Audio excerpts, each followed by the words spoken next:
Naghanda ng sabina si Senadora Amy Marcos para sa mga opisyal ng gobyerno na hindi dumalo sa pagpapatuloy ng pagdinig sa Senado ngayong araw ukol sa pag-aresto kay dating Pangulong Rodrigo Duterte. Pero kailangan pa itong pirmahan ng Senate President bago maihain. Nakatutok si Mav Gonzalez. Walang matanong mula sa ehekutibo, pulisya at militar ang mga senador sa pagdinig kanina ukol sa pagpapaaresto kay dating Pangulong Rodrigo Duterte ng International Criminal Court o ICC. Gusto pa namang linawin ng Foreign Relations Committee kung sino ang doktor na nag-clear na bumiyahe ang dating Pangulo kahit mataas umano ang blood sugar, kung bakit Pilipinas ang naghatid sa kanya sa The Hague at kung bakit wala umanong passport at visa ang mga police escort na naghatid sa kanya. Maliwanag pa sa sikat ng araw na presidente ang nagbigay ng order na yon. Dahil sabi mo niya, he's just following orders.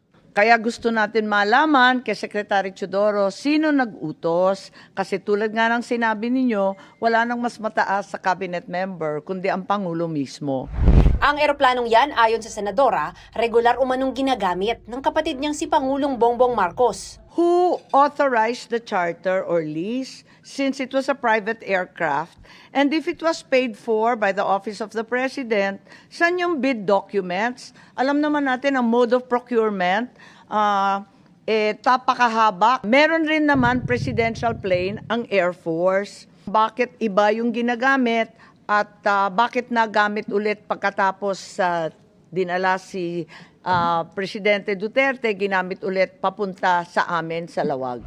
Gaya ng ipinaliwanag sa ipinadalang sulat sa Senado, sinabi muli ni Executive Secretary Lucas Bersamin na sapat na ang unang pagdinig ng Senate Committee on Foreign Relations, kaya walang pinadalang taga-ehekutibo kanina. There are many probable or likely topics na covered by those matters that would come under yung executive privilege.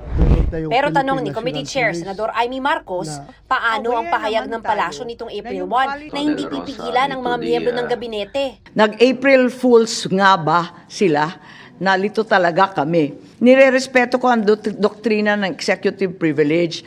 Pero pakatandaan natin, hindi ito pwedeng gamitin bilang blanket shield, pangkalahatang pantago para ilagan ang tanong at umiwas sa paanyaya ng Senado.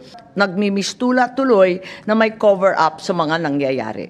I think we are now on the verge of a constitutional crisis kapag tuluyan nilang i-snub yung ating imbitasyon.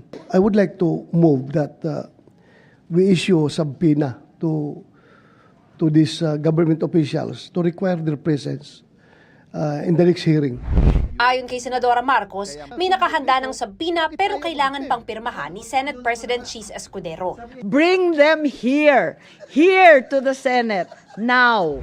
Pinapaaral na ito ni Escudero sa Senate Legal Department. Sabi ng Korte, kapag valid ang invocation ng executive privilege, hindi pwedeng gamitan ng compulsory process ng Senado, kabilang na ang sabina. Para sa GMA Integrated News, Mav Gonzalez, nakatutok, 24 oras.